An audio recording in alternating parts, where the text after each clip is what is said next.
Arguments. Ask for evidence of God, and this is what you tend to get. Some argument where we have to use inductive reasoning, or we have to infer the existence of something that is beyond whatever physical realm where we could actually detect its existence. There are plenty of these arguments all over the internet and IRL, and I thought it would be good to do a series on them. All these arguments for God which do nothing except waste our time, I guess.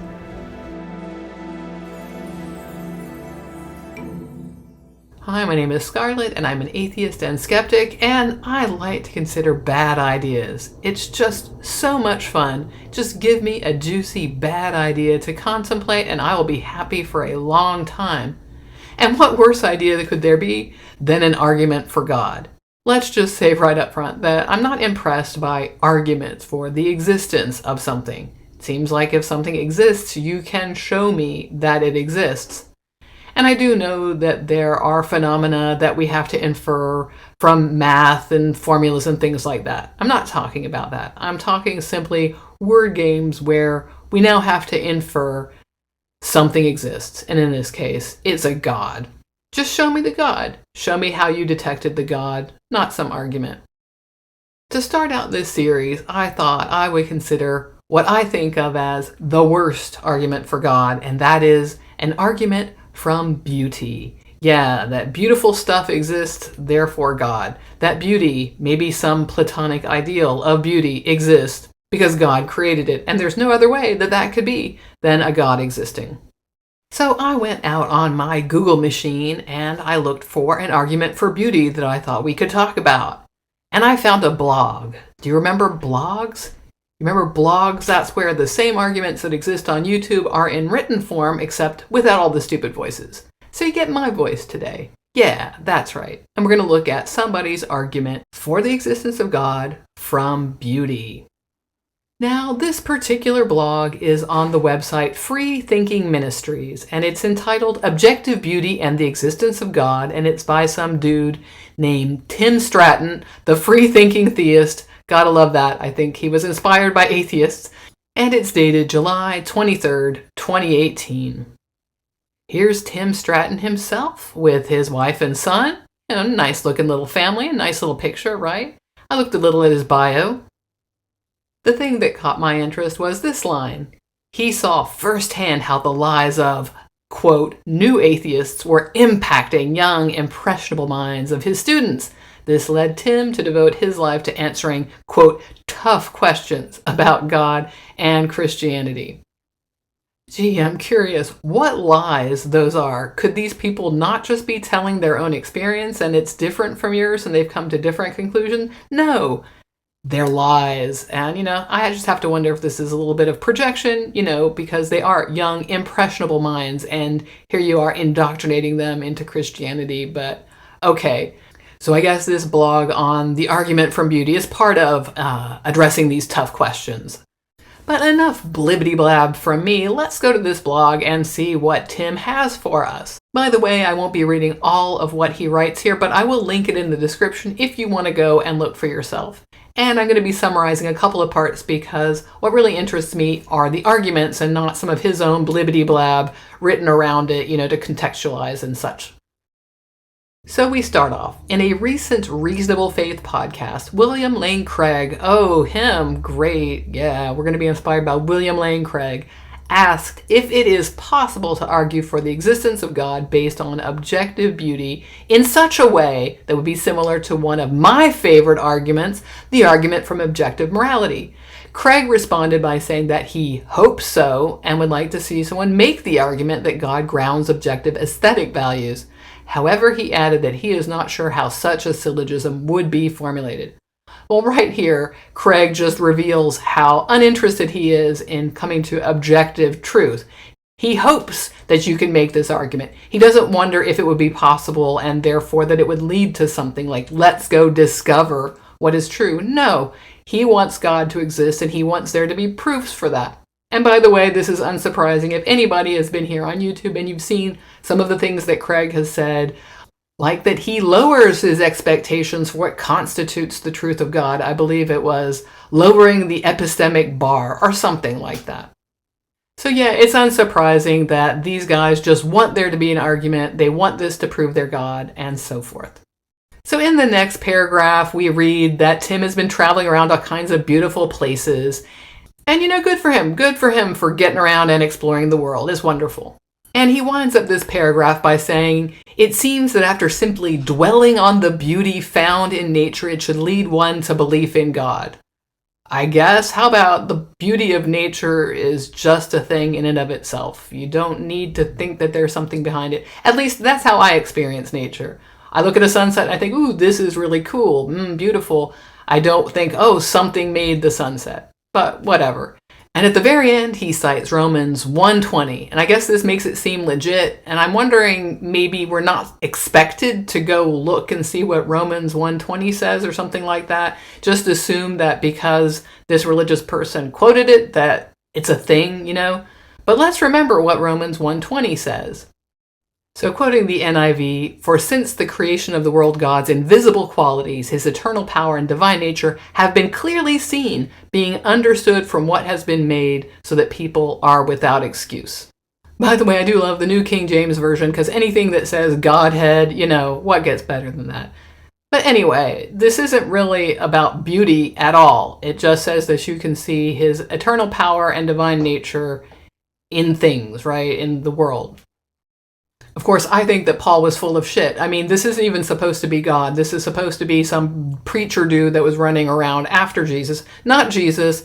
He actually opposes some of what Jesus said. He's got his own ideas. I mean, we might as well be listening to Matt Powell as far as I'm concerned. How do we know the truth of anything he says? And of course, Paul is writing from a place of scientific ignorance. I mean, there's just a lot that they didn't understand about the world, the place in the universe, how much of the universe there was, deep time, just so many things that Paul wouldn't have known. So yeah, of course, the world looks mysterious. But just to reiterate, none of this has anything to do with beauty. This is about the fact that Paul thought that his God had created everything, and the fact that the creation was here was enough to think of a God. But anyway, let's go on. Stratton bases his particular syllogism on the existence of beauty, on his moral arguments. We're going to go a little bit through the moral argument because he's going to keep referencing back. It's just good to have it under our belt. So he writes, "As noted above, the moral argument for God's existence is strong, although I defend it slightly differently than Craig does. I offer the same deductive version of the argument that he typically uses. It goes as follows. 1. If God does not exist, objective moral values and duties do not exist. 2. Objective moral values and duties exist. 3. Therefore God exists." I mean, all of this is just terrible, I think. Like, saying we can't have some kind of objective moral values and duties if there's not a God, you need to demonstrate that. What I think these people want is, I think they want an authority that is sort of beyond all of us humans and is perfect in some way. Now, this is just a conception in their head, but there you go. We could come up with objective moral values and duties. It would take people coming together and agreeing to things, and we could say these are objective. We've taken all of our subjective opinions and decided an overarching moral framework. You don't need a God to do that. Now, that doesn't mean that it's perfect or that it can't be modified or anything like that, but it can still be objective. It's just not beyond reproach, let's say. They posit a God that is perfect, and therefore the moral values and duties are perfect that this God, says we should do, and so it's beyond any kind of reproach. But, we can't demonstrate any of this. These are just conceptions in our head. Then the second thing, objective moral values and duties exist, which we can't say that they do. We see a lot of variation across time and space. Different cultures have different ideas about these moral values and duties. The past looks very different from the present. Even the Bible shows us that things have changed from the time of the Israelites to the current iteration of Christians. And we can just go to slavery. It's a good one to go to. But there's also God condones and orders genocide in the Bible. So there are things that have changed across that religion. Okay, but I've done enough libbity blab. Let's go and see some of his discussion on this. So Stratton goes on. "In defense of premise 1, I argue that objective morality is logically grounded in God's intent and purpose for creating humanity. I add the following: to a degree that a thing or being does not approximate to its objective purpose, then to that same degree, that thing or being is objectively bad. All right, so for Stratton, God has an intent and purpose for us. And if we deviate from that purpose, I don't know how we would discover what that purpose is anyway, then we would be bad. But I think we can see some of the problem here is we have an assumption already that God is laying out a purpose and we're supposed to adhere to that. We're supposed to understand what that is, or he told us, or it's on our heart, or I don't know. Stratton doesn't exactly tell us how we're supposed to know that thing. And if we don't do that, we're bad. But it's an assumption that there's that purpose there as opposed to what other people might think morality is, which is how do we benefit or harm other people? And morality being wanting to tend more toward benefiting or at least being neutral towards other sentient beings. And being bad would be harming them, actively harming, or perhaps being cruelly indifferent to their pain, not even trying to alleviate pain, or something like that. All right, we're going to go on to another argument in support. So in this argument, Stratton writes, 1, if a truth corresponds to reality, it is objectively true. I mean, by the fact that you call it truth, I mean, if it's a truth, it corresponds to reality. And he specifies that this is apart from human opinion, which means I don't just think it exists, but it just exists. But this just seems like that's just true, right? Truth, reality, things that are real or true, etc. Fine. Number 2, if God created humanity for a purpose, then this purpose is a truth that corresponds to reality. Well, that if is doing a lot of heavy lifting because we don't know that there is a God. And since we don't know that there is a God, we can't know that this God created us for any purpose whatsoever. But if there is a God and he did create us, how do we know that he created us for a purpose? There are just a lot of underlying assumptions in this particular sentence. Let's go on to number 3.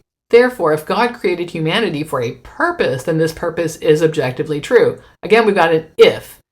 And yeah, I guess a purpose is true. I mean, we haven't established that there is a purpose, but if there is a purpose and the purpose is true, that doesn't make it good or right or anything else. It's like the purpose exists. Like, okay. But again, don't know if any of this is true. Number 4, God created humanity for a purpose. And we have it in parens here, to love God and all people. And for some reason, the love is capitalized. I don't know. Yeah, right. How did you determine that?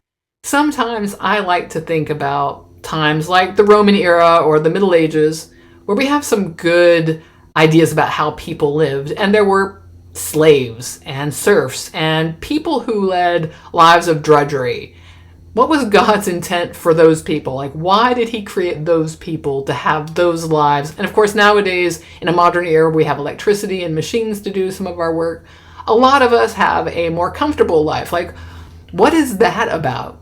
I don't know. So let's go on to number 5. Therefore, God's purpose for creating humanity is objectively true, apart from human opinion. So there are a lot of ifs in here, but I mean, yeah, if God created us and if he created us with a purpose, like those two things are separate, those two things are true. Now, that doesn't make it right or good or anything like that. That would be a separate evaluation point, but there you are. That's all the blibbity blab I'm going to do on that. Just have to say, like, I'm not a big fan of these kinds of syllogisms. I find them silly, and especially when you get beyond 3, like, come on. And a lot of ifs, a lot of things that you haven't demonstrated. So what is any of it worth if you have all these ifs that go undemonstrated and they're holding your argument up? Anyway, we move on.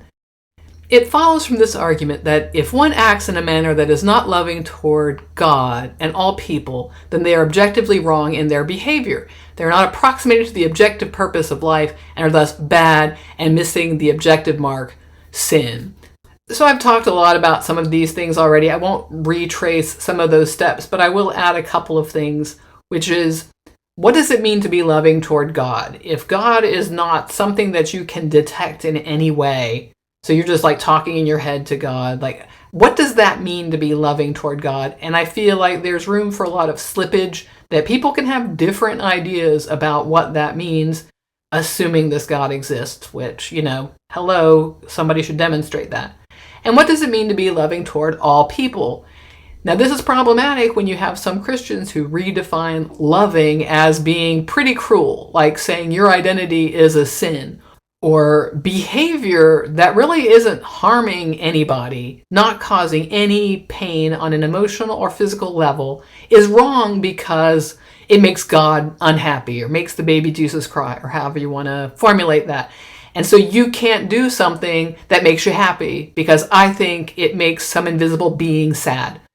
So there are people that define loving that way because they think that they're helping people toward God. I find those kinds of things to be not loving. But anyway, there's room to redefine this loving to suit whatever you think needs to happen. I guess that's my point here. And I guess I just feel like we need more definitions for what loving is, if we buy into any of this at all, which I don't. I actually think that we need to define our behavior better, and we need to come up with good moral duties and values that we think enhance human existence. But there you go. I'm not going to dwell any more on this. This is where his moral argument ends anyway, because the whole point of this is to get to his argument from beauty, objective beauty in any case. And I just thought it would be good for us knowing this is where Stratton comes from as we move forward, and he's going to reference back to this moral argument. So it's just good to have it fresh in our minds, let's say. So we got on to objective beauty. With this same line of thought in mind, probably not a good idea, Tim, it seems an argument for objective beauty can be offered as well. Consider the following. Here we go. We're getting into our syllogism. Premise number 1. If God does not exist, objective beauty does not exist. 2. Some things are objectively beautiful. 3. Therefore, God exists. And once again, how did you demonstrate that objective beauty has to have a God to exist? I guess also, how did you decide that objective beauty exists at all? So let's get right down to the discussion on this. Premise 1 is tantamount to saying that if God does not exist, beauty is only in the subjective eye of the beholder. It's fine, and what if that is what's true? What if all of us have our own ideas about what is beautiful?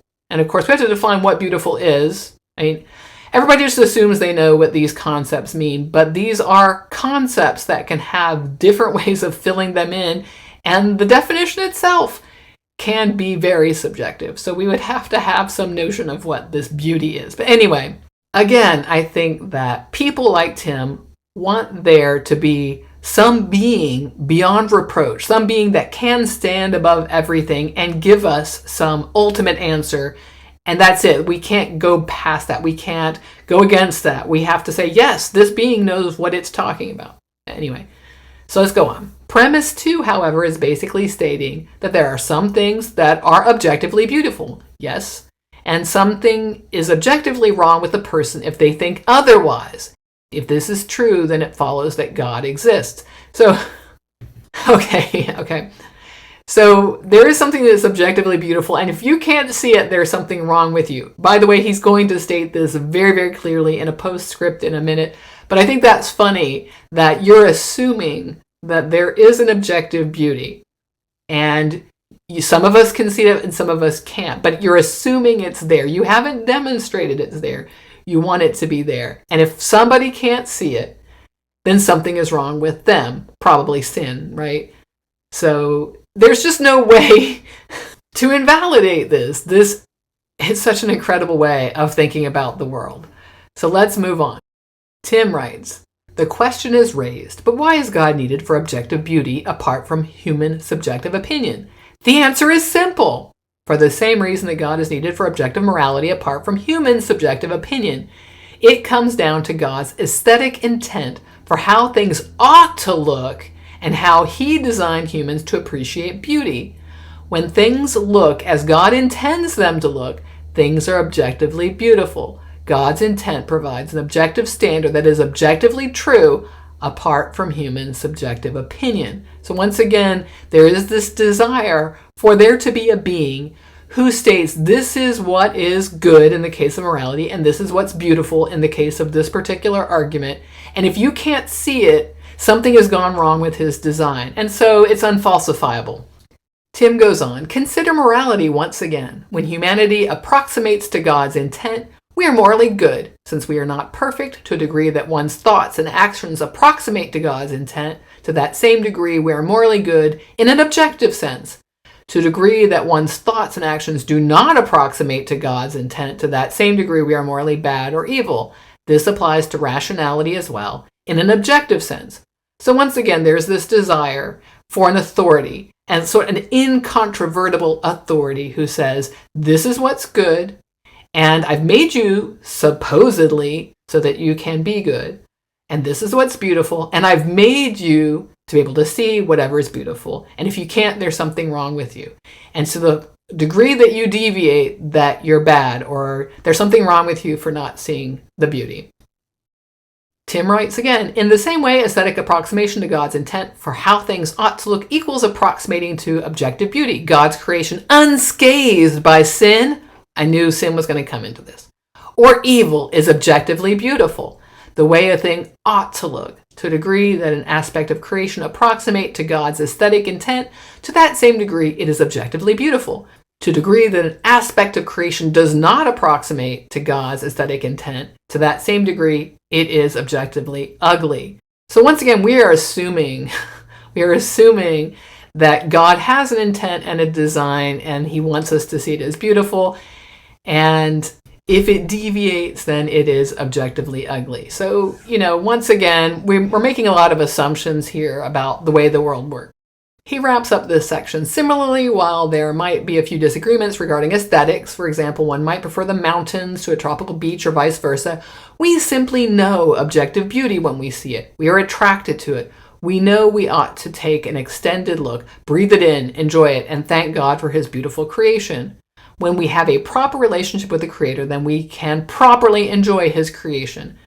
And I just have to specify here that in no way has Tim actually shown us that objective beauty exists, that everybody reacts the same way to certain things.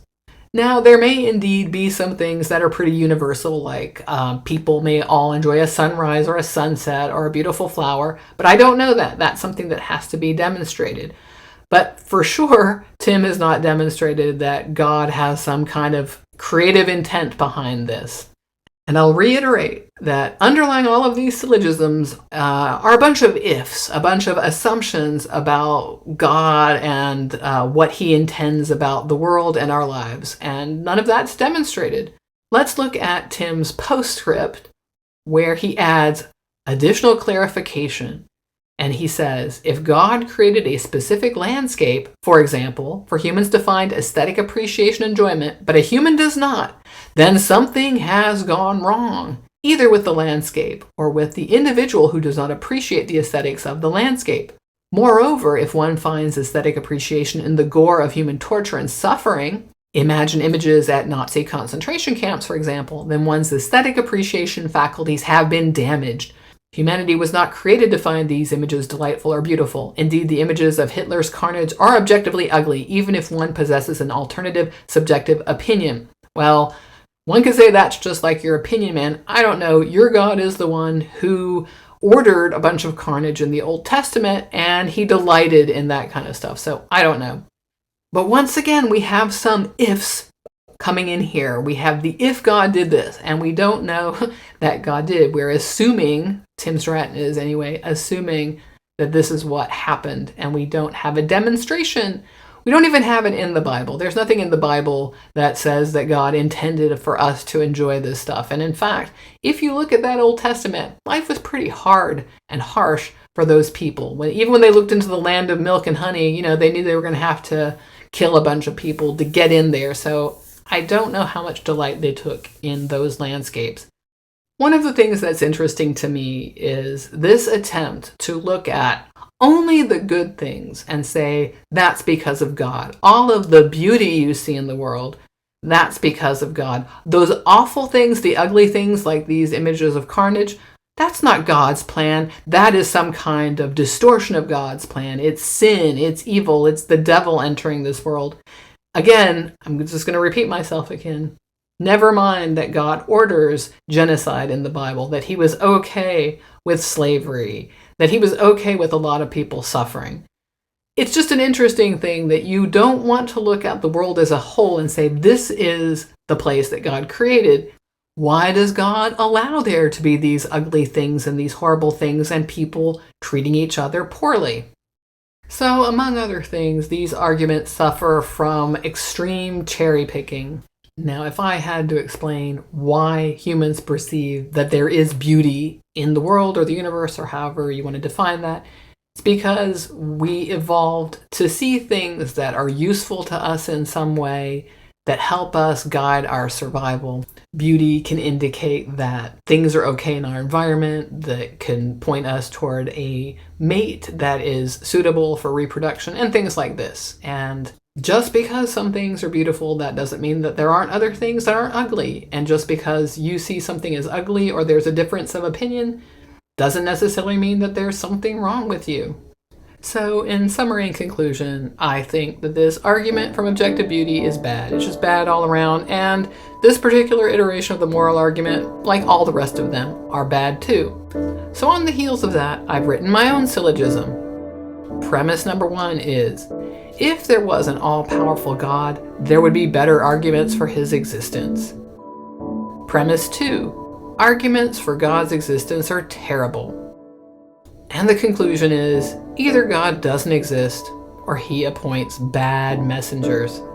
Well, that's what I have for you this week. What struck you from either of these arguments, either from objective morality or objective beauty? Put it in the comments below. You know I love to read your comments. And while you're down there, like and subscribe and do all the YouTube stuffing, and then reap the benefits of the blessings from Algorithmo and his consort Algorithma, who will give you all kinds of good recommendations on YouTube. Well, I say good, they're going to be whatever they are. I mean, the algorithm is not all-powerful. It does what it can, and it's pretty blind, but you'll get the recommendations either way. And if you have a recommendation for an argument for God's existence that you would like me to consider, put it in the comment too, and I will read it, and I'll consider it, and you never know, I might make a video on it.